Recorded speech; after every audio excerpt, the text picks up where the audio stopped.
DAZN.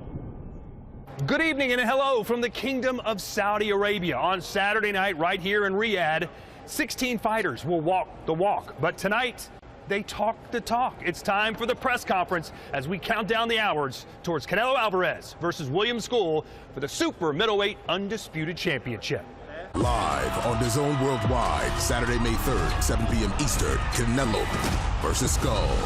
The King stakes his legacy once more for the undisputed crown. Standing in his way is Warrior Scull, undefeated and poised to decimate the division. On a knockout weekend of boxing. Get Canelo versus Scull, Saturday, May 3rd. Live exclusively on DAZN. Buy now at DAZN.com. And we welcome you back to Riyadh as we build up to an undisputed super middleweight showdown between Canelo Alvarez and William Scull. We're 2 days away from fight night, so it's time for the fighters to face the media at tonight's press conference. Hello, everybody. My name is Todd Grisham. Claudia Trejos on the stage with us, as well as Sergio Mora. Chris Mannix, unfortunately, will be with us in a few minutes. He's hosting the press conference. I stole that line from you, Sergio. I know you wanted to take a shot at Chris. Do you like him when he's not here? Well, I actually enjoy it, but he does a good job up there, so I can't hate too much. But yeah, I love the fact that Claudia Trejos is here. I'm invited. I'm honored. I'm hanging out with the gents. Thank you. Yeah, a lot to look forward to tonight. Yesterday, it was the open workout. Canelo was a no-show. He had a training conflict. I know a lot of people are looking deeper into that, Claudia. What do you make of Canelo not being here? Let's start from the top. At this point in time, they're doing something called parallel training. And if we know anything about Canelo, it's his work ethic and his dedication to his preparation. Right now, his focus is being ready. And we know there's a time change, there's a weather difference. He has to get acclimated. He has to get adjusted to the time change. Remember, we're going to be actually walking in at 5 a.m. At least he's going to be walking in at 5 a.m. That doesn't come easy. So he needs to focus on that. And he wants to give us a show, and that's why he couldn't show up yesterday. It could be that, or it could be Mexican mind games. Because look, this is the type of things that a lot of A-sides like doing. Whenever they're in a different atmosphere, they want to make the opponent feel like, look, it's my show. It's going to be on my terms. If I show up, if El Gran Jefe shows up, then that's when the show begins. I love the fact that he's doing that, or like you said, he's acclimated. But he's been here a few weeks already. I think his body should have acclimated by now. I'm weighing in more on the mind games. Well, we're just minutes away from the press conference starting, and if it's anything like the press conference we saw yesterday in New York City, it is going to be fireworks. Did you see that, Sergio? I mean, Bill Haney was about to attack Oscar De La Hoya. What's going on? Hey, listen, I love that. First of all, Bill Haney wanted to beat your butt. Now, all of a sudden, he wants to go Oscar De La Hoya. I love the fact that Oscar got up, almost took off his sport jacket. That's how you sell a fight. And then you got Ryan Garcia finally talking and being himself. That's what you want to see more of. Devin Haney smiling, you know, goading the crowd. He wants that. Man, I love this. I cannot wait for Friday. And did you guys hear Tio in the back egging everybody on? I loved it. I love the fact that it's a whole team. Everybody's showing up. And Teofimo with that mask, he was amazing. Taking selfies with the fans. I mean, this is really how fighters get acquainted with their fans and literally sell the show.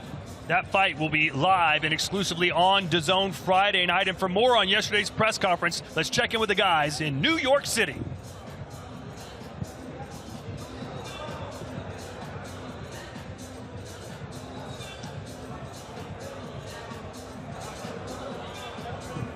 Ryan Garcia making his return to, some would say, the scene of the crime here in New York. Ryan, Rolly Romero, it's one to watch. Tell us why, Ak. Well, obviously, one of the faces of boxing in Ryan Garcia, who's famous outside of the boxing ring, on social media. The young people love him. The fight fans are starting to really respect him after his last performance. Like before the controversy, they said, wait, this kid can punch, he has speed.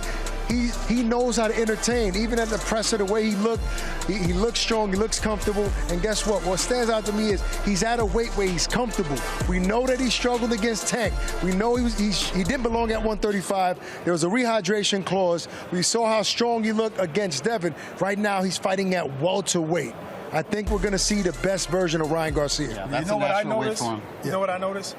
All fighters say that, you know, no, what he said didn't bother me. I don't care. You know who's the exception to that rule? Bill Haney.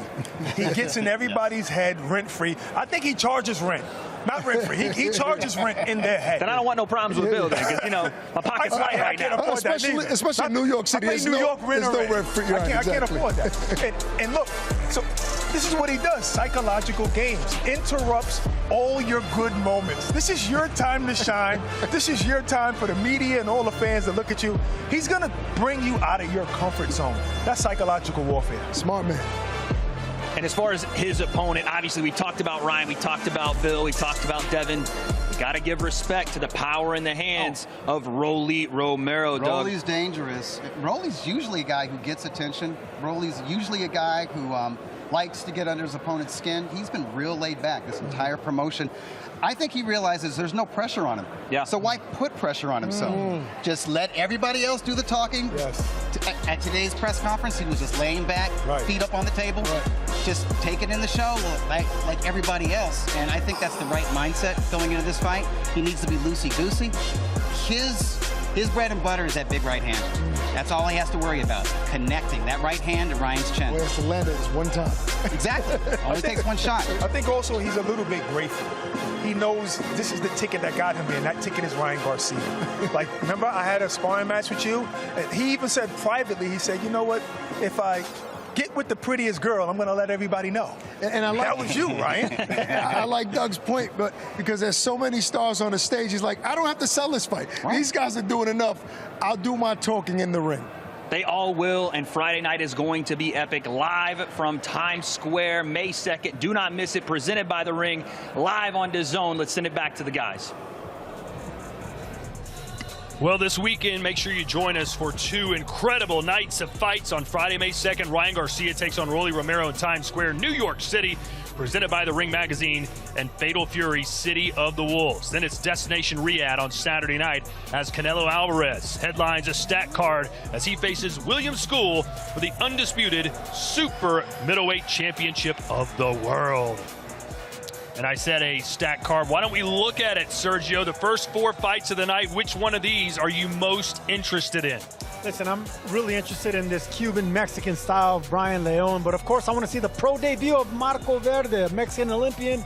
I want to see how he transitions from the amateurs to the pros. That's going to be a big deal right there.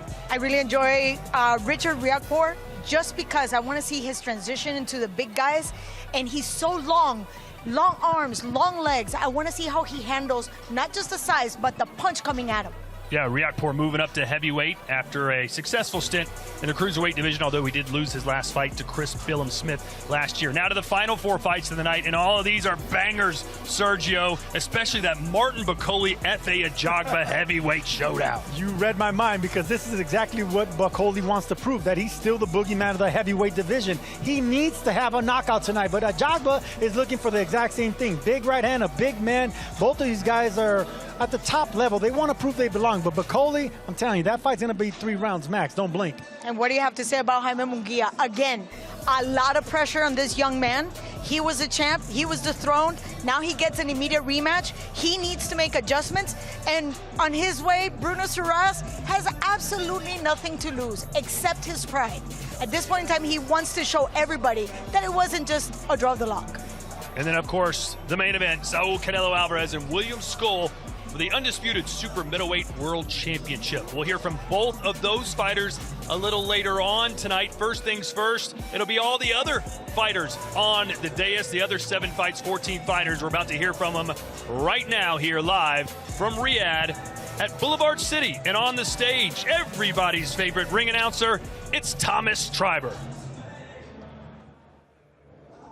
Ladies and gentlemen, welcome to the final press conference for Fatal Fury World Championship Boxing this Saturday, May 3rd, from the A&B Arena in Riyadh, Kingdom of Saudi Arabia. We would first like to thank the Kingdom of Saudi Arabia and the custodian of the 2 holy mosques, King Salman bin Abdulaziz Al Saud, His Royal Highness the Crown Prince Mohammed bin Salman, and His Excellency Chairman of the General Entertainment Authority, GIA, Turkey, Al Sheikh. This great event is being brought to you by Riyadh Season and the General Entertainment Authority GIA with Frank Warren for Queensberry, Canelo Promotions, Agon Sports and Events, and Sella, along with their great sponsors. Riyadh Season, STA, STC, Dr. Suleiman El Habib Medical Group, and Arena Fitness Innovation. A big thanks to those great sponsors.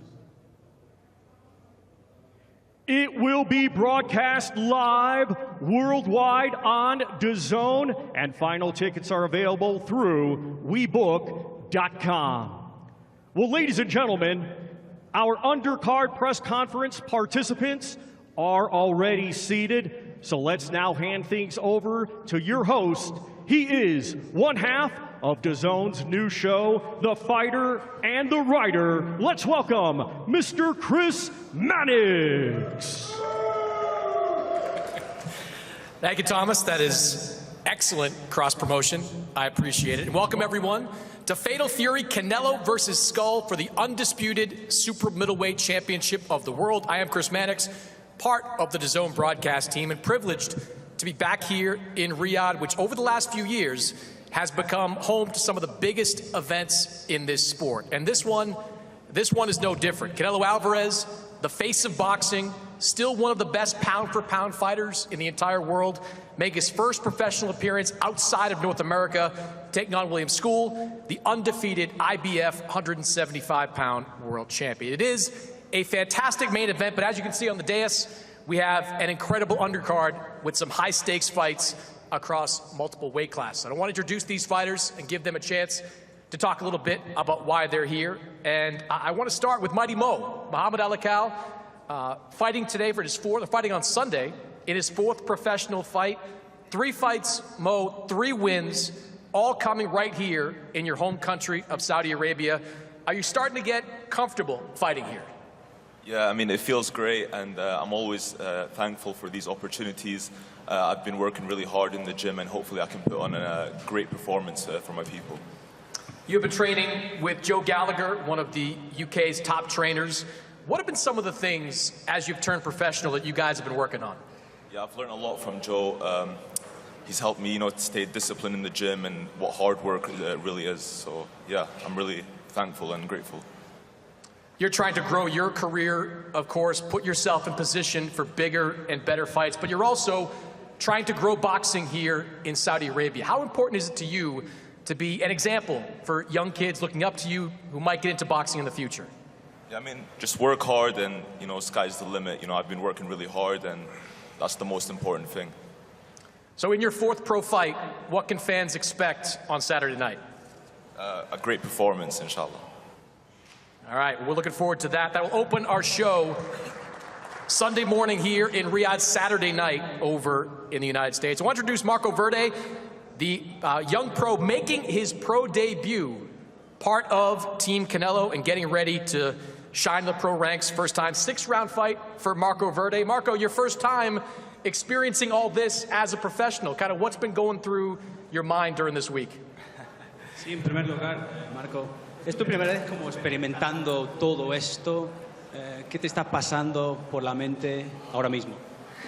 No puedo estar más emocionado, pues gracias a Eddie Reynoso por esta oportunidad y por supuesto que la voy a aprovechar. I couldn't be happier, I have to say thank you to Eddie Reynoso for this opportunity, and it's an opportunity that I'm going to take full advantage of. Well, Marco, boxing is a family affair for you. Your father was an Olympian in 1992. Have you always believed that boxing was in your blood, that boxing was what you were destined to do? Sí, pues el boxeo, no cabe duda que está en la familia. Tu padre compitió en los Juegos Olímpicos en 1992. ¿Siempre sabías que estaba ahí en la sangre y que habías sido boxeador? Sí, antes era beisbolista y creo que, bueno, el béisbol es un deporte que me encanta y que amo, pero aún así creo que el boxeo cuando inicié, siendo que era algo más para mí, lo sentía que lo llevaba en la sangre y pues gracias a eso logré una medalla olímpica y pues ya me espera un futuro por delante. Yeah, to be honest, I knew before I got into boxing, I played baseball. It was a sport I truly loved, But when I started boxing, I knew it was for me. I felt that it was in my blood, you know, and I think I've got a big future in boxing. You know, I watched a lot of you in the Olympics. A lot of people watched you win the silver medal in the 2024 Olympics. First time, though, fighting as a pro. What can people who haven't seen you expect to see in your first pro fight? Sí, ¿qué puede esperar la gente a verte en tu primera pelea profesional? Obviamente te vi en los Juegos Olímpicos en Francia, donde ganaste la medalla de oro, pero obviamente tu primera pelea como profesional. ¿Qué puede esperar la gente de ti que quizás no te conoce? Por supuesto van a una buena pelea, tanto yo como mi rival nos preparamos, yo sé que muy bien, así que va a ser una gran pelea a 6 rounds y pues eso, tenemos muy buena preparación y eso es lo que le daremos a la gente. Yeah, so what you can expect from the fight on Saturday, Sunday will be a great fight. I think we'll have no doubt both prepared really well for that, you know, so you can look forward to a good 6 rounds after a good training camp. All right, Marco, good luck on Saturday. Looking forward to seeing you in action for the first time as a professional. Well, from one decorated amateur to another, Brian Leone, former top amateur, undefeated as a professional, 6-0, 6 knockouts. Brian, you've been building your career while at the same time having the opportunity to help Canelo Alvarez with some of his camps. What has that experience been like for you? Sí, pues Brian, en primer lugar, has estado como construyendo ya, creciendo en tu carrera boxística, pero a la vez has estado ayudando a Saúl Canelo Alvarez con sus campamentos. ¿Cómo ha sido esa experiencia? Bueno, pero para mí ha sido una experiencia muy grande estar compartiendo ring con uno de los mejores boxeadores de la historia y me siente muy bien entrenar con él y aprender de él para prepararme bien. Yeah, so it's been a great experience training alongside Canelo Alvarez. You know, he's one of the greatest fighters in history, and I feel really good given the fact that I've been able to prepare with him, and I feel ready and prepared. So Eddie Reynoso has talked about your skills, he's talked about your ring IQ, but 6-0, 6 knockouts, that's the record of a power puncher. Do you consider yourself something of a knockout artist, and what is your mindset when you step into the ring? Sí, Eddie Reynoso ha hablado de tus habilidades dentro del cuadrilátero y que eres muy técnico también, pero si miramos el récord, 6-0, 6 KOs, eres artista de knockouts. ¿Cómo te ves como boxeador en cuanto a tu estilo y lo que puedes hacer? Bueno, yo como boxeador me veo como un peleador fuerte, agresivo y contar con ese récord de 6-0, 6 knockouts. Este sábado voy a tratar de buscar la 7ª victoria por knockout también. Yes, so I would describe myself as a strong, as an aggressive fighter, and you mentioned my record there, 6-0, and we're going to make sure and give everything to make it 7 knockouts on Saturday. You are part of Team Canelo. You're also a decorated Cuban fighter. So are you Team Canelo going into this fight, or are you Team Scull? So obviamente tienes una carrera amateur también como cubano, pero también entrenas con el equipo de Canelo. Entonces, para el sábado, la pelea, ¿eres equipo Canelo o equipo Scull? Team Canelo.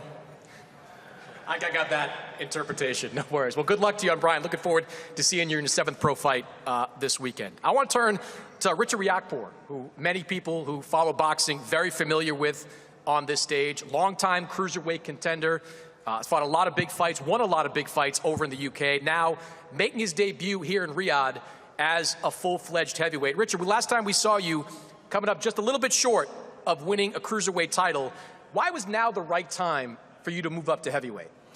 I kind of assessed with my team what's the next moves, and I think right now it's very interesting. The heavyweight division in the UK is booming, and I think this is a perfect time for me to be a part of that. There's so much fights to be made at every single level, so I thought, why not? And that's why we're here. So let me follow up on that. You're right. The UK has kind of become home of heavyweight boxing. Most or many of the great heavyweights are either UK-based or fight in the UK. How much did that influence your decision to move up in weight?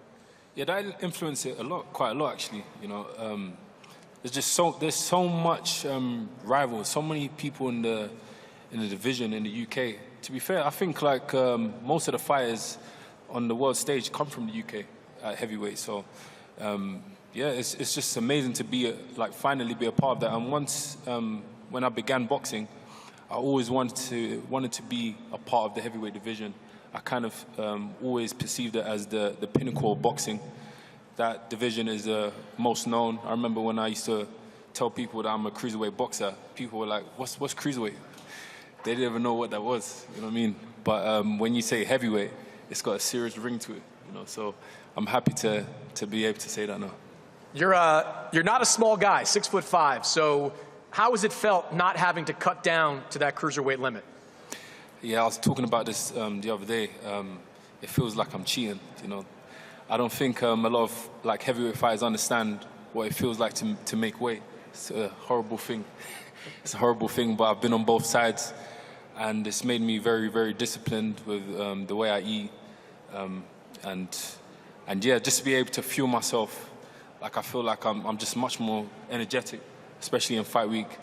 You know, I feel like I can do quite a lot, so I'm looking forward to the fight myself. All right, I want to turn to a guy that you have been training with, Martin Bakoli, heavyweight title contender. Martin, welcome back, first of all, to Riyadh. Just 2 months ago, you were here in Riyadh under very different circumstances. You took that fight against Joseph Parker on less than 2 days' notice. How are you feeling coming into this fight? Thank you. First of all, I would like to say thank you to His Excellency for bringing me back here after Joseph Parker's fight. I feel like I don't want to talk anymore. I'm ready to face my opponent Saturday night. You had a pretty quick turnaround after that Parker fight. Maybe took a day or two off and got right back in the gym to get ready for this one. Do you feel like you're going to be at your best on Saturday night? Parker fight, that was not my fight. This was my fight. Parker just a call. I just received a call. I was back home in Congo. They called me to come and save the show.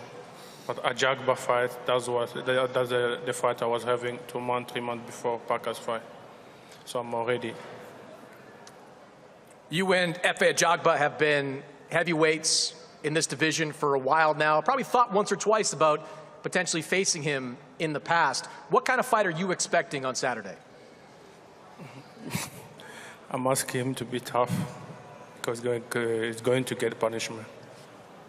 All right, well, good luck. We're looking forward to that fight on Saturday. Martin Bakoli back here in Riyadh, Saudi Arabia. Let's turn to his opponent, Efe Ajagba. Efe, welcome. And I'd ask you the same question. You know, Martin Bakoli, you have probably known about him for a long time, both you African-born fighters. How are you feeling going into this fight? First and foremost, I want to thank the SLSA for this opportunity to be here, for giving me this opportunity to be here. Thank you, the SLSA, and thank the fans. Thanks Saudi Arabia for having me here today. I'm looking forward to the fight against Martin Bakoli. You know, it's nothing new to me. I'm looking forward to the fight. Last time we saw you in Saudi, you came up short against Frank Sanchez. How do you think you've improved as a fighter since then? At that fight, I was not fully prepared, but this fight is going to be different. I want to bring all out in my body to be on the fight, to prepare for this fight. You say this fight is going to be different. What kind of fight are you expecting from Martin Bakoli? I want to bring out all the beasts in me to fight these fights. I want to see what he got. So I'm just focused on my game plan, stick to my game plan, and get the victory done. I'm going to conquer this fight. I want to be Africa #1. Stop talking about Africa #1. You know what you're going to get. You know what is waiting for you. I'm the Africa #1. You know it. You're talking shit, man. Yeah, Stop talking. I'll beat the shit out of you. All right. Let me see. All right. Stop talking about Africa All right. You got confidence? Your brother Joshua knows all that right. I'm You #1. better be ready. Let's see. You better be ready. Let's see. You better be ready. You're talking shit. Trust me. You better be ready. You're talking shit. We'll see. You keep talking shit. Don't run. I'm going to close your mouth. Don't run. Trust me. Do not fucking I will run. close your mouth. We'll Who you think you are? You call yourself a boogeyman? I never mentioned myself. You think you're scared? Who's scared of you? People call me. I'm scared everywhere in the You fucking world. talking Trust shit. me. We'll see really much in I will beat the shit out of you. Let's see. Trust me. Thank you. Stand up. What do you got? We'll see. What do you get? You know. What do you get? You will know it on Sunday. What do you get? Je sais pas ça put you down. You're talking shit, man. Je sais pas ça put you down. Now you came here talking trash. You fucking talking shit, you. man. Shut your dirty You will never take that fight if they kill you, call, man. Fuck you. I take the fight in 24 hours. I will fuck you up. Okay? Nobody want to fight you. I fly some days. Nobody want to fight you except me. Fuck you, man. Fuck you too. Get me? Don't play with me. I'm decided on that. Don't play with me. No, don't push me, bro. All right. Don't push me. You? Okay. If I push, what I'm gonna do? No fucking push me. All right, we see Saturday night. Let's see. Saturday night, we see. Do not run, okay? We see. Do not run the ring. You see. Him the fight. Bring everything you got. It's Saturday night. Bring it out. Okay? Bring it out. We will see. Bring it out. Bam. Bring it out. I'm the Nigerian beast. Never. You fought nobody, okay? You fucking fight nobody. You will see. This is the first fight. Keep running your mouth. This is the fight you're going to face now. Wait till you see on Sunday. All right. Bring everything you got. You're a small man. Oh, man, look at your bodies. You have a small body like this, man. Small body. Come on, man. Hey, let me tell you, small body, big energy. Oh, no. Small body, big energy. You will see big energy. Small body, big energy. You will see big Martin You, Bakoli. big body, small energy. You will see big Martin Bakoli, man. Just be ready. All right, you will see. Prepare your cheese. Be ready. Prepare your cheese, Be man. ready. Be ready. All right, well. Be ready, my guy. Be ready. Well, let me say first, we apologize for some of the language you heard there, but I got to tell you, if I wasn't excited about that fight already, I'm all the way there. Good luck to both of you on Saturday night. Jaime Munguia, I don't know how we transition from that, but you're back in what may be the most important fight of your professional career, a rematch against Bruno Saras. How are you feeling going into this fight? Bueno, la verdad que primero que nada, gracias a todos por estar aquí, gracias a todos los que hicieron posible esta pelea, a Canelo, a Eddie Reynoso, a Sanfer. La verdad que me siento muy contento de estar aquí. La verdad que va a ser sin duda una gran pelea en un gran escenario. La verdad que me preparé con ciencia y les prometo a todos sin duda que va a ser una gran pelea. So first and foremost, let me say thank you for everyone for making this possible, for making it possible for me to be here. I want to say thank you to Canelo, Zamfer, also to Eddie Reynoso. I'm delighted to be here, and what I can say is that we're coming into this fight, conscious of what we're going into, and what I can promise you all is a great fight. So last December in Tijuana, that was considered by many to be a stay busy fight for you, a homecoming fight for you. What went wrong that night? Bueno, pues yo creo que cometimos ahí ese grave error, ¿no? De salir con la mano abajo, y pues logró conectarme ese golpe. Obviamente vamos a tratar no vamos a cometer ese error y este sábado sin duda vamos a salir con el brazo en alto. Yeah, so I think what happened is we went out and committed, that serious, grave error of going in with my hand down, and then the shot connected with me, and what happened. But what I can say is there's no doubt that going into this fight, we'll get our hand raised for this rematch. You made some changes after that fight, linking up with Eddie Reynoso and Team Canelo. Why did you feel the need to make that change, and what have you gained from it? Bueno, yo creo que sin duda fue un gran cambio. Creo que me he adaptado muy bien a estar trabajando con Eddie Reynoso. Creo que es un gran entrenador, hemos mejorado muchas cosas, hemos avanzado mucho, hemos tenido un gran campamento. Entonces vengo ahora sí que de mi mejor preparación. Yeah, so, it was a huge change that we made there. I've made lots of, adaptations to now be working with Eddie, who's a great, great coach. I think I've advanced a great deal and, gone on to kind of develop my style in a way. But what I can say is that it's been the best camp I've ever had going into Saturday. Is this a must-win fight for you? Sí, así es. Yes, that's correct. All right.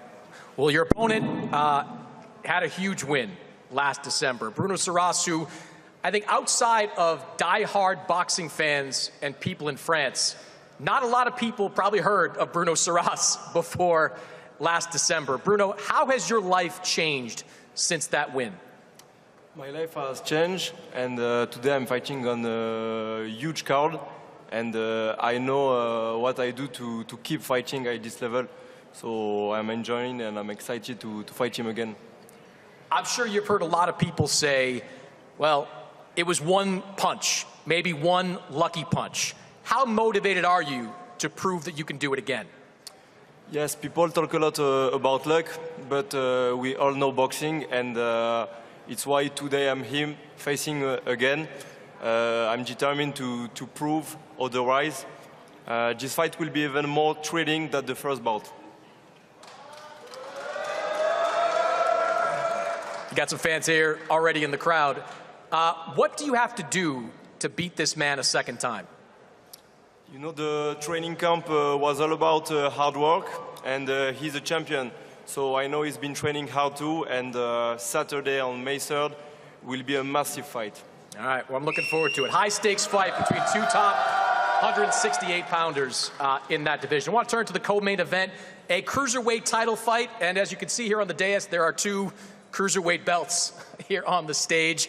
Champion, officially, Badou Jack. Champion in recess, Noel McGallion. And Badou, I want to turn to you. You have been busy over the last couple of years.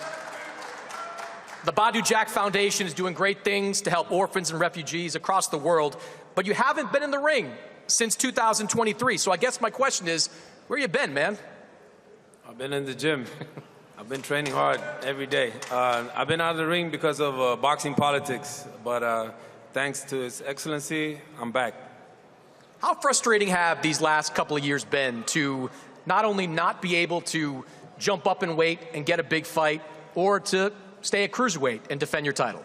Yeah, it's been very frustrating, but I always stay disciplined, stayed in the gym, you know, live boxing, that's my lifestyle, and we back like we never left. You're 41 years old coming into this fight, coming off roughly a 2-year layoff. Yeah. Are you expecting any ring rust on Saturday night? No, absolutely not. And I don't know about 41. I'm not 41. Right. Let me ask you this then. What kind of fight are you expecting from Noel McGallion?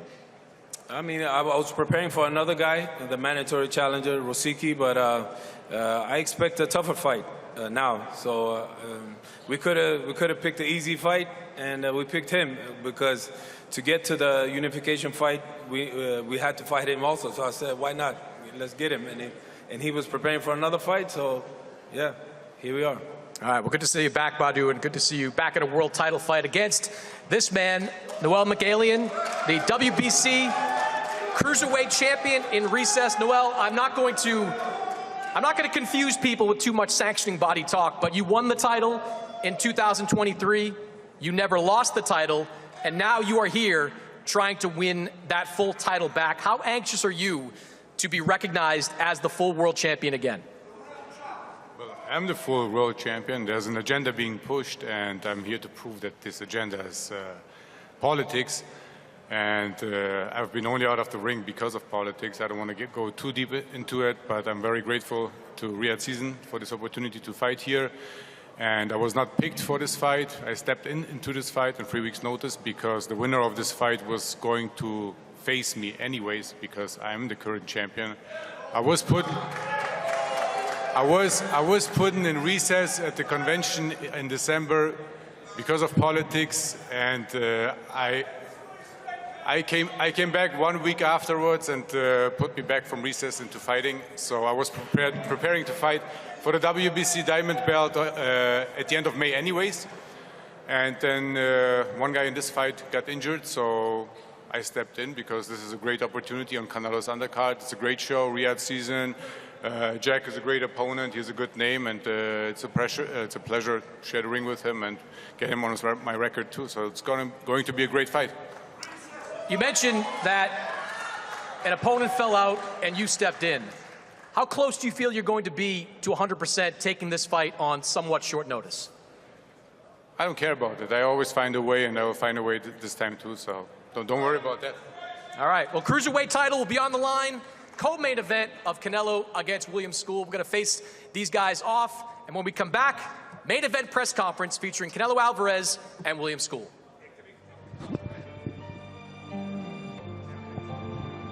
Well, that certainly had its moments, namely Martin Bakoli going off. I love it. I mean, you could sense the fact that these guys want to get in there. They're big men, they're big power with a lot to prove. So Martin Bakoli, I love the fact that he was really talkative, and that African spirit, man, that African fighters coming out of both of them, and the crowds needed that here as well. Yeah, wait till this stare down between Efe Ajagba and Martin Bakoli could be an interesting one. Bakoli from Congo, Ajagba from Nigeria. Ajagba was mentioning this is an all-African fight, and basically that seemed to tick Bakoli off for some reason. And here we go, the big boys right out of the gate. Look at these massive men. Sergio, which one of these guys do you like? Listen, on the outside, I like Ajagba. On the outside, on the inside, I like Bakoli, man. Bakoli throws some nice body shots, big fighters up with the uppercut. So I'm telling you, it's going to be a style of two different fighters, inside and outside. Who lands first? Ajagba said, look, you might be the bigger guy, but I've got the bigger engine. Bakoli, though, is like a zombie when he comes forward. Will that right hand of Ajagba slow him down in his tracks or just get him more angry? No, it's going to slow him down. I mean, we've seen what Joseph Parker's right hand was able to do to Bakoli, so that's only going to encourage Ajagba to land that really hard, really early, and pop him with that jab, frustrate him with that jab, and also let him know, remind him that I can also hit to the body, because look, big men aren't accustomed to getting hit to the body like that. They take it well, but when they do get hit to the body, that's when it opens up headshots. So Ajagba, if he did his homework, if he knows what to do inside that ring, if he prepared for it, this could be early night. I love the confidence Ajagba is showing right now. He is the underdog in this fight, and let's not forget, Bakoli was recently the boogeyman. But that Joseph Parker quick knockout obviously changed that narrative a little bit. That's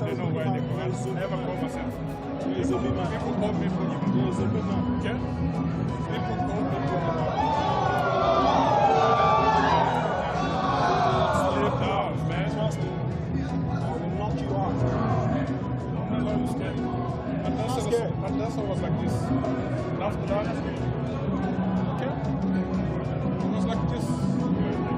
I'm telling you, serious. Ladies and gentlemen. I'm serious. That's going to be the fight of the night. You know it is. As long as it lasts. I've been saying it for 3 days now, and now you guys are seeing what I'm seeing, man. But I wish they had better music to that stare down.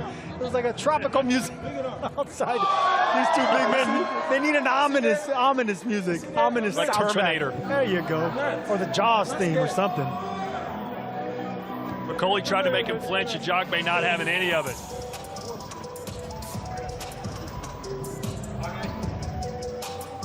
And now Bruno Soros and Jaime Munguia. This is a rematch. Scheduled 10 rounds in the super middleweight division. Brunello Soros versus Jaime Munguia. You heard Munguia basically say, I have no choice but to win this fight. My entire career is on the line. Munguia's career is on the line. The reputation, the championship, everything that he's done for the last 5-10 years is on the line right now. And Bruno, he took that all the way with one right hand. He wants to prove that it wasn't luck, it wasn't lightning in a bottle. And these guys, unlike the other fight, unlike Bakoli and Ajagba, they do all their talking in the ring. Two classy gentlemen, two classy warriors, and believe me, they're going to leave it all in the ring tomorrow. This is our co-main event. Saturday scheduled 12 rounds for the WBC Cruiserweight Championship of the World. Noel, the Dark Horse Mikhailian versus Badu, Jack the Ripper. Mikhailian's got a chip on his shoulder. You heard him say, listen, I'm the champ. I never lost in the ring. It's all politics. Someone has an agenda, and I'm going to set the record straight Saturday. Well, that's the beauty of this fight. And Badu Jack, you know, he has the championship experience. He's been in there with the bigger names. He has a lot of fights under his record. The close wins, he has 3 draws, so that means he's always gonna compete, even with the best. There's an opportunity for Badou Jack to do something great and continue his legacy, continue his career, even at this stage of his career at 41. Well, there's a lot of energy in here. I didn't think we were going to have this kind of energy tonight. Well, I think Bakoli and Ajagba got that energy started, absolutely. And the fans are getting ready, man, because they know it's, that spirit's coming around. It's getting closer to fight night.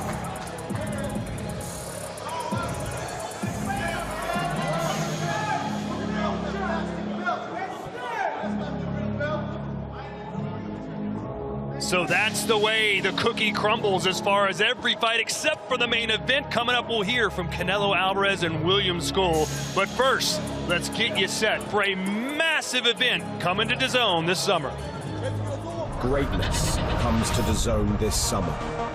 The world's best players will be summoned together to decide the greatest club on earth. Vinicius, great chance to score. Goats will battle Wonder Kids. Fire will meet ice. From Boca to Bayern, PSG to Palmeiras, 32 clubs from across the globe will compete to be crowned Rodrigo, what a strike that was! world champion. And this summer, Haaland won't be watching from home, but you can on DAZN. In every country in the world. FIFA Club World Cup. Watch on DAZN from the 14th of June. Indeed, DAZN, the official global broadcaster for the 2025 FIFA Club World Cup, which will feature 32 of the world's best football clubs from Europe, Asia, the Americas, Africa, and Oceania. Watch all 63 live matches on DAZN beginning June the 14th. Claudia downstairs with Martin Bakoli's trainer, Billy Nelson. Thank you, Todd. Yes, we're here with Coach Nelson, a forger of outstanding talent, a very busy man this weekend. And obviously you've been working with Martin for a long time, known as strong, powerful, but very calm and a teddy bear. What did you feed him today? I think Ajagba's just had a lot to say for himself. Martin's a very relaxed guy. But the beast will get unleashed on Saturday night, you believe me. Oh, I've seen him. I know what he can do. But more importantly, that rivalry, trying to get that crown for the king of Africa. What's your take on that thought and that mindset walking into the ring? Martin wants to be the king of the world, not just Africa. But, it's an African thing. You've got to respect that. But Ajagba is a bit of way too much than he can chew. Well, we're going to look forward to seeing a battle of big guys. We have considered this, it could be the fight of the night. But then we have another big guy, Riyadh. He's coming back. He's making his ascent to heavyweights. What kind of adjustment did you have to make in his training? I took him right back to the basics. There was a lot missing from his game. We really worked on the basics for months, to be fair. And you can see those improvements in his work just now. He's looking really good in camp. And I saw there was a beautiful chemistry between Martin and Richard. How did that help Richard to just get acquainted, not just only with not having problems with the scale, but also being able to handle the kind of onslaught that can come from a heavyweight? Martin's a very helpful guy with every level of box that's in my gym. He's got time to talk to them. He'll show them what he's talking about. And it's been the same with Richard because, there's different levels between the two. Although, I'm very hopeful Richard being a success himself. We're looking forward to that. But now I need to ask a very personal question. Who's helping you out? Because while you're wrapping someone, somebody else has to be taking care of the other one. You can't split yourself up in 3 pieces. Well, we'll just have to. I believe Richard's on first and then Martin's on a good four fights later, so there's ample time. Okay, I'm gonna get that in writing, so I can come into the back and just chat with you. Anytime. All right, so see you guys. I'm gonna be able to talk to Coach Nelson. In the meantime, I look forward to seeing you tomorrow in the weigh-in. Thank you for your time. I know you have to go to the back, but I'm gonna look for you. Don't forget. Back to you guys. There you have it, a Mexican accent and a Scottish accent. Were you able to translate that? Claudia's Colombian for one, but yeah, I can understand Billy Nelson, that's for sure. All right, so Billy Nelson will be dealing with Riakporhe in his corner, as well as Martin Bakoli. Efe Ajagba, the opponent for Bakoli, moving up to heavyweight. Talk about just being thrown right into the fire. Usually you give a guy, you know, an easy outing, sort of like they're doing for Riakporhe, to get your feet wet in the heavyweight division. This guy's going right for the gusto. And I like that. I like the fact that he wants that, because he was already at that point of fighting for a world championship. I mean, he was looking like a monster coming off his last fight. That's how you want to continue the momentum. Yes, you had a hiccup. Yes, you had some... Yeah, you got hit with one punch. It happens in the gym. It happens in sparring. This is the type of fight where he needs to just come back, annihilate his opponent, and that bad reputation, that boogeyman reputation, is back like that. So how do you beat Bakoli, other than just landing a big shot and dropping him like Joseph Parker did? I think Billy Nelson just, you know, he hinted that. Go back to the basics. The basics is... Excuse me. Sorry, good. The basics is the jab. How do you beat Bakoli? I'm going to answer that. Okay. The basics is the jab. The long jab that Riakporhe has, the big right hand, you set that up. You set that up with being patient. Let Bakoli get over-aggressive. Touch him to the body. Bend the knees. You got to alternate your height. Yeah, with that big power, all it takes is one punch on both sides. So I really like their chances. All right, so we're just minutes away from Canelo Alvarez taking the stage. Let's hear a recent interview he had with Large from Barstool. You're finally fighting outside of North America. Most of your career when you first started was fought in Mexico. You've done a couple of fights in Mexico since then. Bulk of the stuff has happened inside the United States. You're going overseas for the first time. You're going to be part of this Riyadh season. How do you feel about that? How do you feel even about the time difference? No, we're gonna do it in the correct thing. We're gonna do. Obviously, we're gonna get there weeks before the fight to get used. And for me, it's different, right? For me, motivate myself to see other countries, you know, to see, to involve in this kind of big fight. So for me, go to Saudi Arabia and fight there is a motivation in this part of my career. Something need to motivate myself because I already accomplished everything. So. This situation motivates myself a lot. Canelo, normally when he fights Cinco de Mayo weekend, it's in Las Vegas or some other big city in North America. He's making the switch over here to Riyadh. It's been relatively quiet until Bakoli got the crowd fired up. What kind of environment do you expect it to be at 6 in the morning, Sunday morning, here in Riyadh for Canelo? It's going to be quiet up until Canelo makes the entrance. I mean, who doesn't know Canelo? He's an international superstar.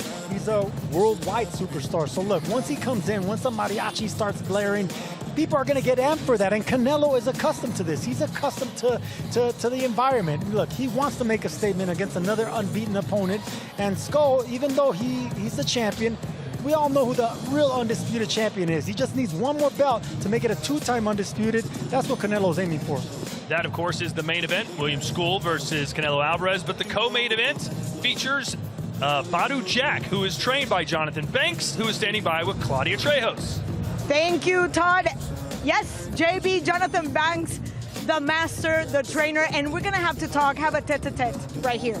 You have a knack for getting these fighters that have been out of action, they've been, you know, ring rusted, people have counted them out, and somehow you pull them out and you make them shine again. What is it that you do? What is that Midas touch that you have? Well, it's called the teachings of the late great Emmanuel Stewart. That's number one. Number two, you see what a guy does best, and you put that to the forefront. You know, so my goal only is to see what my fighter have in them and just continue to get it out of them. You know, so and the number one thing that you need to do when it comes to boxing is listen to your ears of what you hear, but more so what you see in the gym. You can't listen to the naysayers because everybody got an opinion about it. You can't listen to everyone's opinion. You have to go off what you believe and what you see in the gym, and that's what I'm doing. I'm here because of what I've seen in the gym, that he has something, that he can win this fight, and he can win it by knockout. And that's what we come here to do. Those are some big words, especially because obviously we all talk about him being 41. It's been 2 years. A lot of politics have kept him away from having real competitive fights, but you can't take away the fact that he's been there, he's done it, he's won them, he's fought everybody and anybody. But what about just being tired and spirit just not being there? How do you keep somebody like that motivated? What do you see in his spirit that you can actually get him going? The beauty of it is, when the spirit goes, he never would. If the spirit wasn't there, I wouldn't be there. Number one, I wouldn't be here, and he wouldn't be here. Once that fight, like when the light is out, when they turn the lights out, the chairs are still here. But when it comes to boxing, when the spirit is out, you have no more fight left in you. His spirit not out. His spirit is alive and ready. Matter of fact, his spirit was just working out an hour ago. You know, his spirit is up and running. His spirit is hyper. You know, his spirit seems like a young 20-year-old. So his spirit is really hyper and is really ready to go. I gotta get the secret to that. 41, and because we had a very short conversation yesterday, and he was sharing with the guys that it's 90% genetics and the other 10% is, you know, clean living.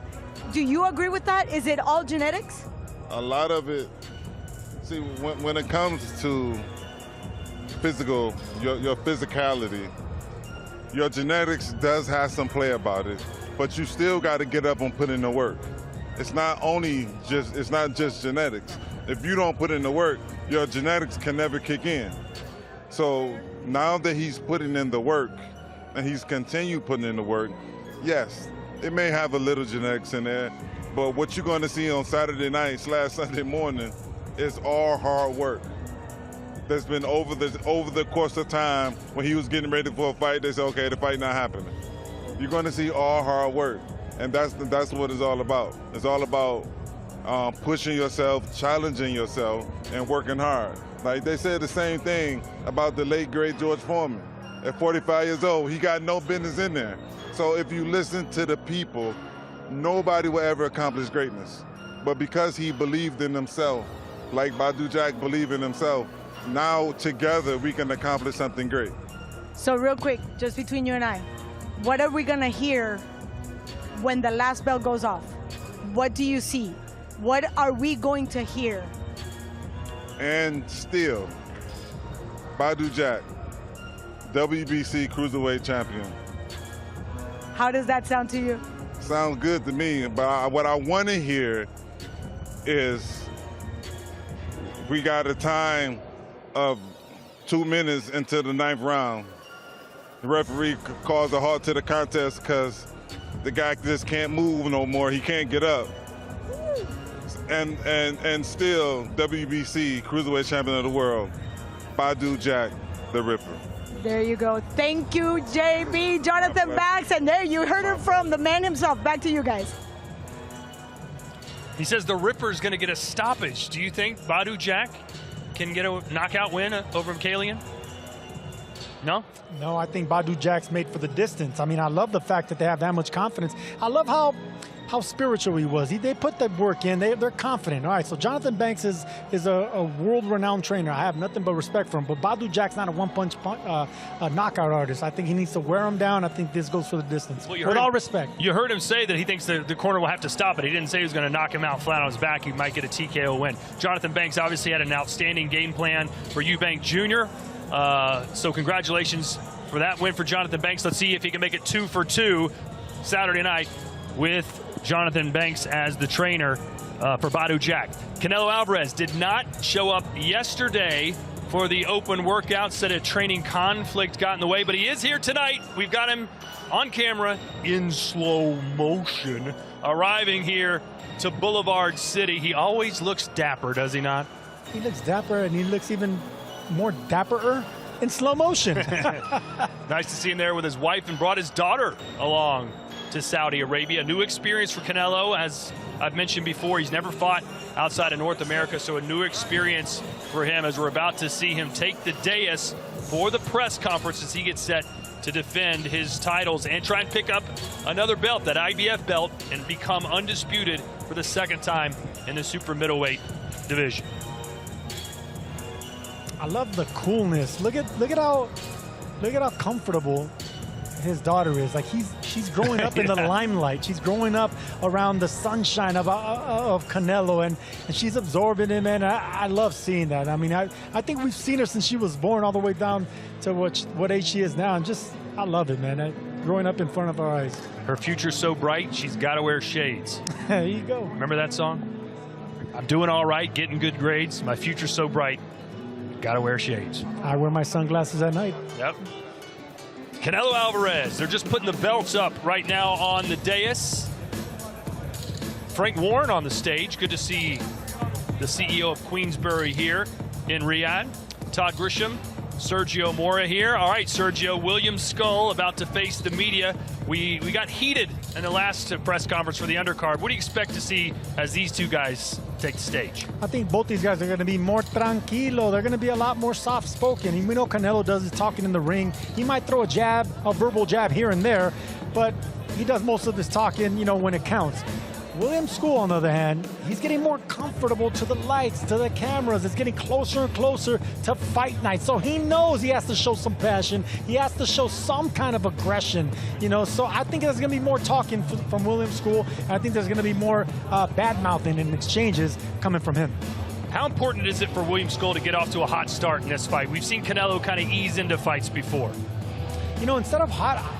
Yeah, of course you want to start off strong, but you want to be smart. You want to try to win the rounds the right way. You don't want to start off too physical, too aggressive, because it's going to fall into the hands of the more aggressive fighters. So I think William Scull is going to be, he's going to be all right doing what he normally does. That's jabbing, sticking on the outside, moving, getting some angles, bringing that Cuban style early into this fight.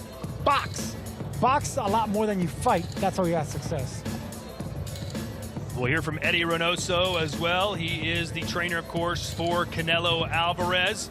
William Scull, fighting out of Cuba by way of Germany. He's been around the world waiting for his chance. He became the IBF champion, and now, with a huge payday, he gets Canelo. But some guys, they're just happy to get the paycheck. They're just happy to get the big fight. But to beat Canelo is a completely different ballgame. Let's get the press conference started. Let's go to Thomas Treiber. Ladies and gentlemen, once again, welcome to the final press conference for Fatal Fury World Championship Boxing this Saturday, May 3rd, from the A&B Arena in Riyadh, Kingdom of Saudi Arabia. We would first like to thank the Kingdom of Saudi Arabia and the custodian of the two holy mosques, King Salman bin Abdulaziz Al Saud, His Royal Highness the Crown Prince Mohammed bin Salman, and His Excellency Chairman of the General Entertainment Authority, GIA, Turkey Al Sheikh. This great event is being brought to you by Riyadh Season and the General Entertainment Authority, GIA, with Frank Warren for Queensbury, Canelo Promotions, Agon Sports and Events, and Sella, along with their great sponsors, Riyadh Season, STA, STC, Dr. Suleiman El Habib Medical Group, and Arena Fitness Innovation. A big thanks to those great sponsors. It will be broadcast live worldwide on DAZN, and final tickets are available through WeBook.com. Well, ladies and gentlemen, our main event this Saturday, it is scheduled for 12 rounds, and will be for the undisputed super middleweight championship of the world. Let's now welcome the participants. First, a native of Matanzas, Cuba, now making his home in Berlin, Germany. He brings an undefeated record with 23 wins, 9 wins coming by way of knockout. Currently ranked number 5 by Ring Magazine, he is the reigning and defending IBF Super Middleweight Champion of the World, William El Indomable Scull.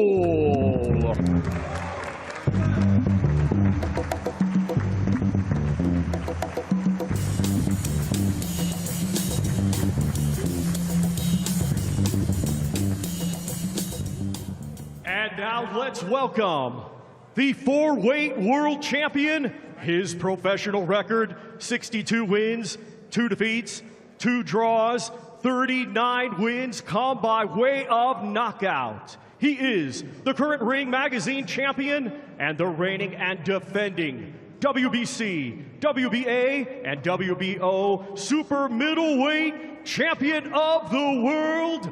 Damas y caballeros, el orgullo de Guadalajara, Jalisco, Mexico, Saúl Canelo Alvarez.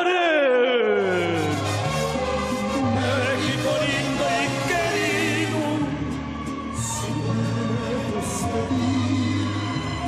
que digan que estoy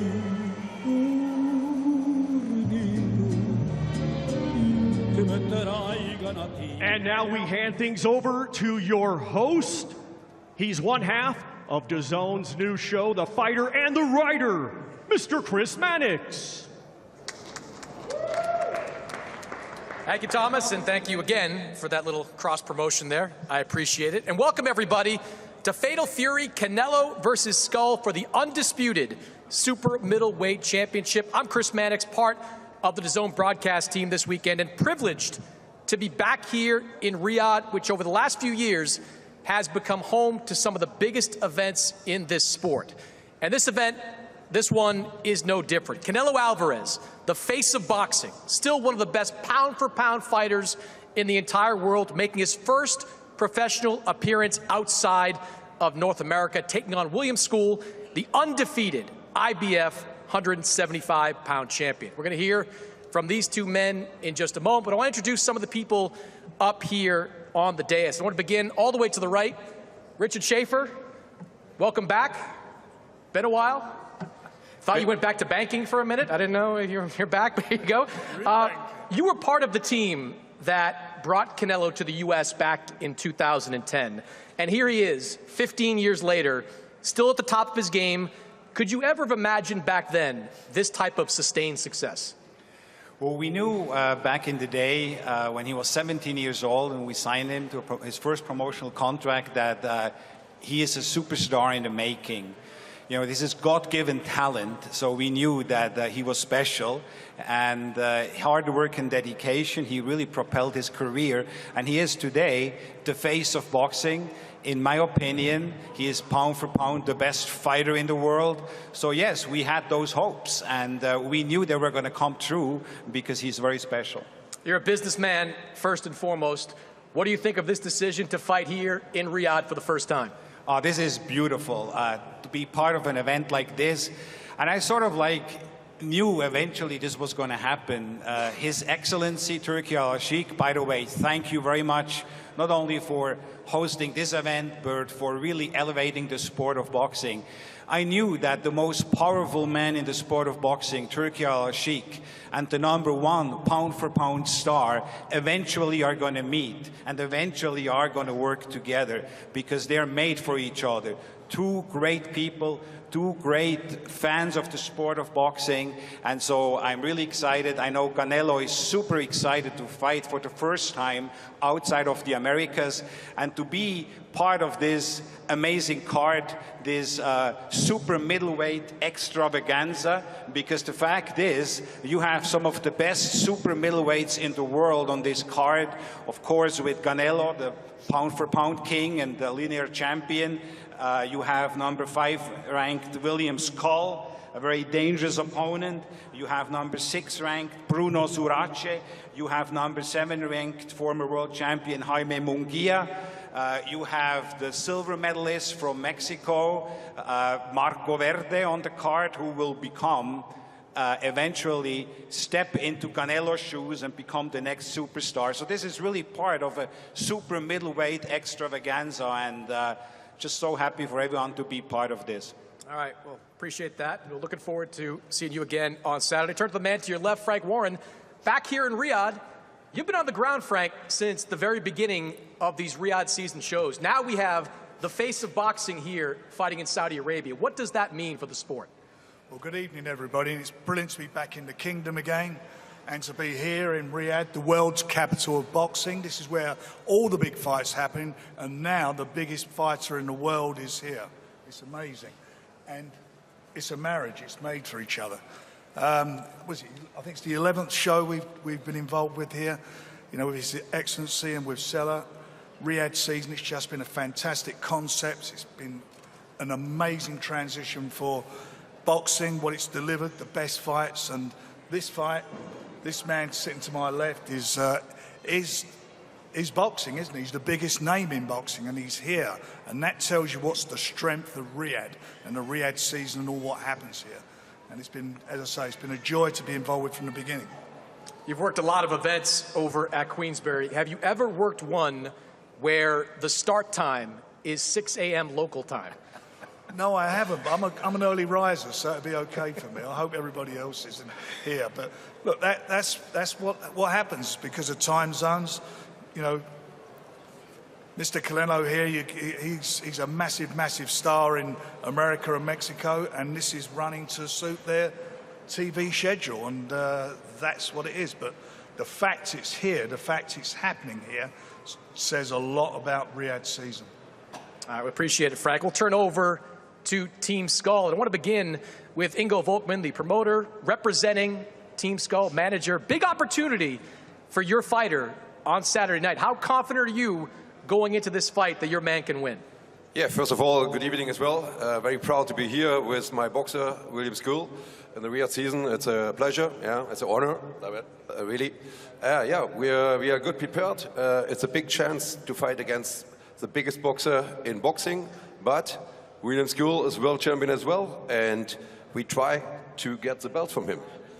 And that's it. No, like I said, but it's a very big chance because he's a real great boxer. I like his style, and we are really happy. But like I said, yeah, we try the best to take the belts with us.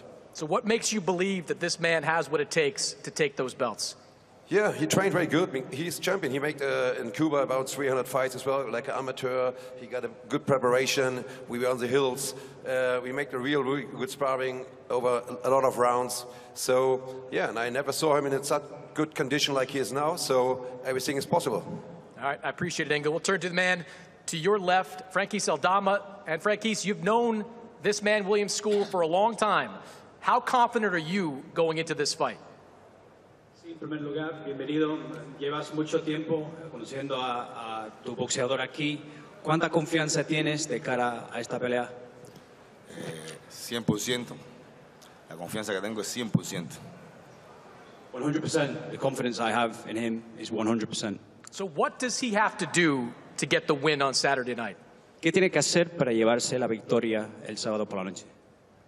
Lo que siempre ha hecho hasta ahora, pelear. What he's always done up to now, just fight, go out and fight. You heard Ingo say he's had the best camp in the best shape. Do you feel like he is at his best coming into this fight? Acabamos de escuchar que ha tenido el mejor campamento de su vida. ¿En tu opinión está en sus mejores condiciones de su vida? Y sí, la verdad que la preparación fue buenísima, fue muy buena y lo vamos a demostrar el 3 de mayo. Yeah, the training camp was fantastic. It went really well. And he's going to prove that on the 3rd of May. All right, well, appreciate it, Frankie's. Good luck on Saturday. We'll turn to the right side again and talk to Eddie Reynoso, the legend, Mexican trainer, longtime trainer of Canelo Alvarez. And Eddie, very different fight for Canelo. Different time zones, different training. Has your preparation changed at all for this fight? Sí, en primer lugar, obviamente es una leyenda, Eddie Reynoso, estamos hablando contigo ahora mismo.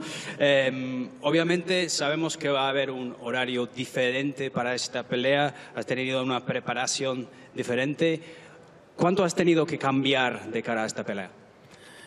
Pues no, es realmente cuando un boxeador tiene disciplina, un peleador con tanta carrera como es Canelo ya tiene toda la experiencia para ajustarse a todo tipo de situaciones. Se hablaba mucho de pelear que a las 6 de la mañana, pero yo creo que un gran campeón puede pelear a las 3, a las 4, a las 12, es lo mismo. Creo que para eso son campeones, para eso se preparan y vamos a estar listos para el sábado.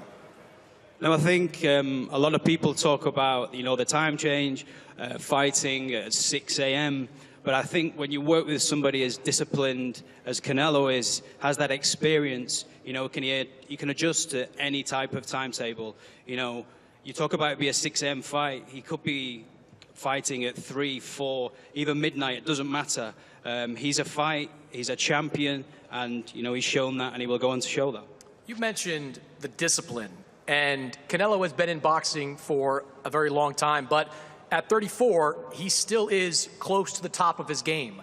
How do you explain that? How do you explain Canelo still being this great at this stage of his career? Se has hablado de la disciplina, pero a los 34 años, Canelo sigue siendo en el top de su boxeo. ¿Cómo puedes explicar esto que sigue siendo un grande a estas alturas de su carrera? No, pues la formación que tuvo desde que empezaba, la disciplina que él manejó desde niño, desde que era adolescente, desde que era un peleador amateur, y más que nada sus ganas de seguir creciendo en el boxeo, en la vida, creo que es lo que lo ha mantenido con los pies bien puestos en la tierra, y como tú dices, sus 34 años, pero él es mejor que muchos que tienen 20, y más que nada en el gimnasio, fuera del ring, es todo un ejemplo, y lo que lo ha mantenido pues es, como te digo, la disciplina y las ganas de querer ser mejor siempre. Yeah, so, you know, one of the things we have to say is that how disciplined he's always been. You know, even when he was in the gym as a teenager, an adolescent, you know, he always showed that he had that willingness and that hunger to continue growing in the sport.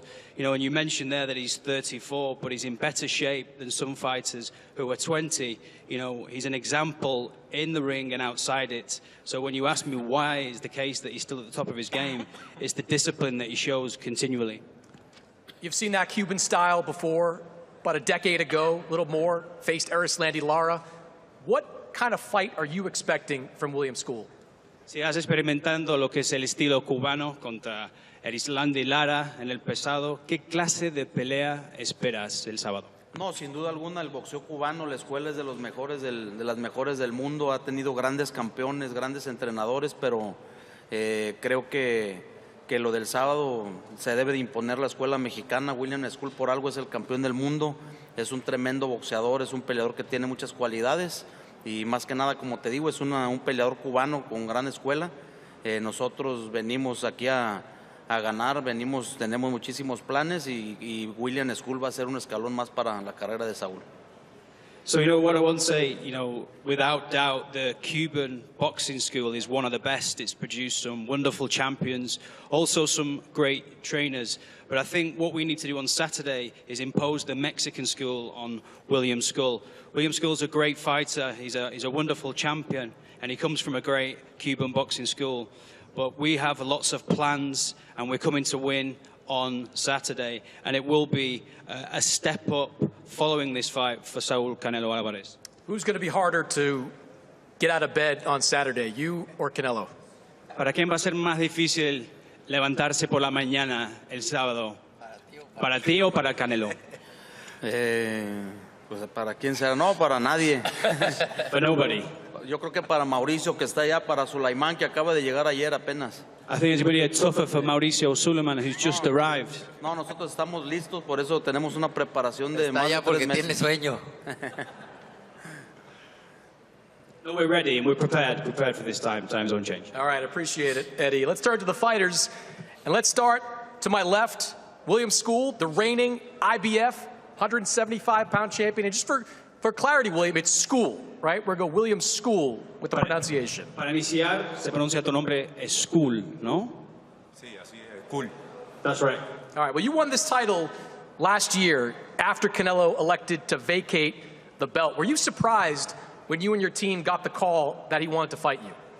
Sí, obviamente ganaste este título cuando ya supimos que Canelo había vacado el título. ¿Te sorprendió que te llamaron para esta pelea? No, sinceramente sí, no, me sorprendió, pero bueno, uno siempre estaba entrenando, ¿no? Siempre estaba manteniendo la disciplina, porque sabía en cualquier momento me iba a tocar la posibilidad, y la verdad que tengo que agradecer al equipo de Canelo porque hayan aceptado la posibilidad de esta gran pelea, y bueno, y nosotros siempre demostrar que siempre estábamos listos. Yeah, so we were surprised, to be honest, but you know, you're always in training and you're ready and you're thinking about the possibility that something could come along about this. And you know, I have to thank Team Canelo for accepting this fight. And we're looking forward to going and having a great fight. Many have tried to beat this man. Only 2 have officially succeeded. What do you have to do to win on Saturday night? Sí, muchas lo han intentado, solo 2 han tenido éxito cuando se enfrentaron a Canelo. ¿Qué tienes que hacer diferente o qué tienes que hacer el sábado? Eso se va viendo round a round. Yo he hecho una gran preparación, soy un boxeador que maneja las 3 distancias. Estamos listos para esta gran pelea y solamente se va viendo el plan de trabajo round a round. No podemos verse locos ni te puedo explicar ahora qué es lo que vamos a hacer, ¿no? Porque si no estamos dándote la comida en la mesa, te la estamos poniendo. You know, so we'll have to take it round by round. You know, I've had a great preparation, and I'm a boxer that can manage all types of distances within the ring, different ranges. You know, so we'll have to see how that plan develops. We're not going to go crazy throughout the fight, and we're not going to kind of go into the fight plan now because that would be giving an advantage, putting food on the table of our opponents. I'm sure you've seen or you know there are people out there that are thinking maybe William Scull is just happy to be here, just happy to be in this type of fight. What would you say to those people who think you're happy to be here and maybe not here to win? Sí, muchos están pensando o quizás diciendo que William Scull está nada más contento por estar aquí y no tiene las ganas para ganar la pelea porque es suficiente que esté aquí, que esté contento. Yo salí de Cuba hace 23 años, brinqué 4 países, me enfrenté a culturas diferentes, a que la persona pase lo que está pasando ahora, que se subestime, y hoy, gracias a Dios, soy campeón mundial, y hoy, gracias a Dios, voy a hacer una pelea unificada con el campeón Saúl. Así que lo que digan la gente no me preocupa, yo vengo a hacer mi trabajo y a demostrar que sí se puede. Yeah, so I left Cuba 23 years ago. Since then, I've gone on to face fights in 24 countries. You know, I've always faced different cultures, gone into fighting other opponents where people have underestimated me. You know, I thank God for this opportunity to go into Unify. You know, I don't really care what people say. You know, all I know is that I'm going into the fight to show that, yes, you can. All right, well, good luck on Saturday, William. We appreciate you. Let's turn to the face of boxing, the unified super middleweight champion, Saul Canelo Alvarez. Canelo, you've been a part of 66 professional fights. Does number 67 this week feel a little bit different? Feels the same for me. I love boxing, I enjoy boxing, and for me it's the same. I'm very excited to be here in Riyadh. That's the only change. It's one of my dreams. Fighting in another country. Now I'm about to do it, and I'm excited. It's the same for me. It's the same, excited, motivated, and you know, I'm ready for Saturday. You've been under a pretty consistent routine over the years. You train in Southern California, you go to Vegas to fight. What's it been like training, being in Saudi Arabia over these last few weeks? Oh, at the beginning it's a little bit difficult, a little bit different, no? For the time, for the weather too, it's a little bit heavy, but that's why I come 3 weeks before, because I knew this is gonna happen, but I'm ready now.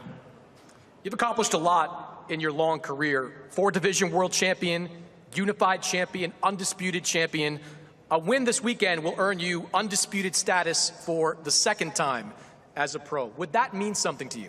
Means a lot because it's history for my career. That's what I want, and that kind of things motivate myself, so means a lot. It's about 11 years ago that you faced Erislandy Lara at 154 pounds. So you're familiar with this Cuban style of boxing. What kind of fight are you expecting to this man, William Scull? Oh, I expect the same. At the beginning, it's gonna be a little bit difficult, but you know, I'm different Canelo now, and he's gonna feel it Saturday. Believe me. You've talked a lot over the last few years about guys just trying to survive when they get in the ring with you in the later rounds. Do you think this man is going to go for it, or do you think we're going to see him try to survive? I hope so. I hope so, right? But I don't think so. He say he's going to eat me, but the only thing he's going to eat is going to eat this. Look, this.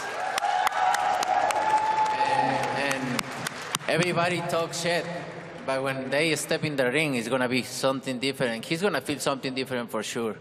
Believe me, this is nothing new for me, but for him, it's gonna be something different, and he's gonna feel something different for sure.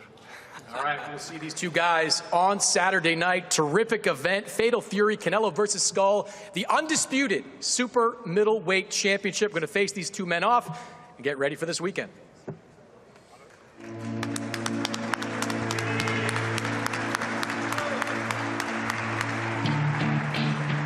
Well, Sergio, a little trash talk right there at the end from Canelo. He said, William Scull says he's going to eat me. The only thing he's going to be eating is my right hand.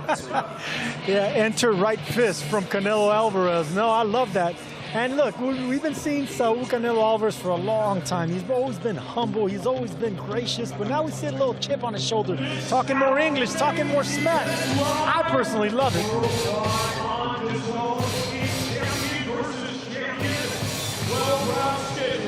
For the undisputed super middleweight championship of the world, William El Indomable Scull versus Saul Canelo Alvarez. William Scull, Claudia, is listed as 3.5 inches taller than Canelo. It looks a lot more than that, doesn't it? Well, no, not really. We said the same thing about Liam Smith. We said the same thing about Callum Smith. We've been here before. We've seen this before. They'll look a little taller, not really reflecting whatever the box rec says, whatever the paper says. The paper. And there's the hair as well. That's got to be another 2 inches. Yes, I can attest to that. You see Scull basically saying, tranquilo, tranquilo, Sergio. He wants everybody to relax. Maybe he's a little cooler headed than we think he is. Yeah, I mean, he extended his hand to shake, Alvarez's hand, and normally, fighters, they wanna really soak in this moment. They want that stare down. They want to see that meanness in the eyes of their opponent. But we didn't see that from Scull. So I give that first round to Canelo Alvarez. I don't like that personally on the championship level. I want the fight to start now. I want it to start in the look in their eyes and get everyone pumped here. Come on, Sergio. Hey, let's give the guys a break. We still have a couple of days. And you got to remember, he's the champ. In his mind, he's got something that Canelo has never seen. And we might think otherwise, but that's what he thinks. He's walking in with that security, with that, strength of spirit. Claudia, but how do you shake the man's hand when Canelo just literally looked at you and said, the only thing you're going to eat is this, and he badmouthed him? I don't shake a man's hand when he badmouths me. I'll tell you that. Remember what he said during the Grand Arrivals? William Scull was the first one to say, hey, I'm going to eat Canelo. Well, I think today Scull was thinking, let's kill him with kindness a little bit. Let's get him off his kilter a little bit. There's two ways to deal with an opponent. You talk trash, you get in his face, you rile him up, or you just lay back a little bit, you play Mr. Nice Guy, and you're trying to handle your business in the ring. And it appears that Scull, outside of saying I'm going to eat him, is planning on doing his job in the ring, Sergio. Yeah, normally, if you're going to keep that temperament, do it from beginning, middle, and end. You don't change your ways once the man is in front of you. That's all I'm saying. You got to keep it real all the way. All right, let's show you what we have coming up here as Fight Week continues from Riyadh, Saudi Arabia tomorrow at 9 p.m. local time here, 2 p.m. Eastern. It will be the weigh-in, Canelo versus Scull. This weekend, you can join us for 2 incredible nights. Friday, Garcia, Romero, Times Square in New York City, presented by the Ring Magazine, and Fatal Fury, City of the Wolves. Then it's Destination Riyadh, Saturday night, Alvarez, and a stack card taking on William Scull. And remember, you can keep up to date with all the events on offer by heading to the DAZN platform and going to the schedule section, where you'll find all the live action, including some incredible matchups in the UK. I'm ready, and I'm coming to take the title in Nottingham. I want to achieve my maximum. I want to do everything I can do, and being a 2-weight world champion is my next step. This is the Hurt Game. Unbelievable season. This has got the recipe for fight of the year. Work there from Kakachi. Good shot from Lee Woods. Watch this fight. This is going to be a standout fight this year.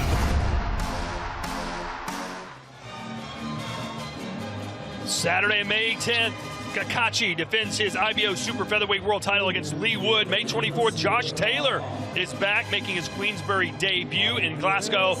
Then we're off to Australia as the IBF Cruiserweight Champion Jai Opetaia defends his title on June 8th. Part of over 185 fight nights each year live on DAZN. So tomorrow, it's our weigh-in here from Saudi Arabia, but later tonight, if you're watching in North America right now, it's the weigh-in from New York City. Rolly Romero, Ryan Garcia, Teofimo Lopez, Barbosa, Ramirez. I mean, it's going to be incredible, including an NYPD versus the fire department match in Times Square. Sergio, the press conference was off the chain yesterday. What do you think is going to happen at the weigh-in?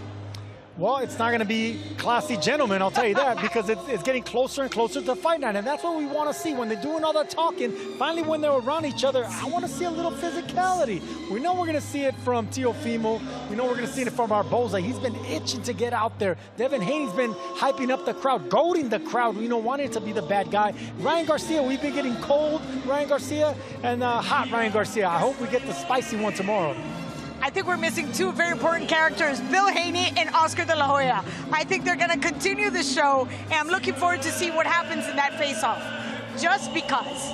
Well, we're going to stay up late tonight and watch that for sure live here from Riyadh, Saudi Arabia. We'll see you right back tomorrow for our weigh-in. For Sergio, Claudia, and the entire DAZN crew, I'm Todd Grisham. Good night from the Kingdom. Live on DAZN Worldwide, Saturday, May 3rd, 7 p.m. Eastern, Canelo versus Scull. The King stakes his legacy once more for the undisputed crown. Standing in his way is Warrior Scull, undefeated and poised to decimate the division. On a knockout weekend of boxing. Get Canelo versus Scull, Saturday, May 3rd. Live exclusively on DAZN. Buy now at DAZN.com.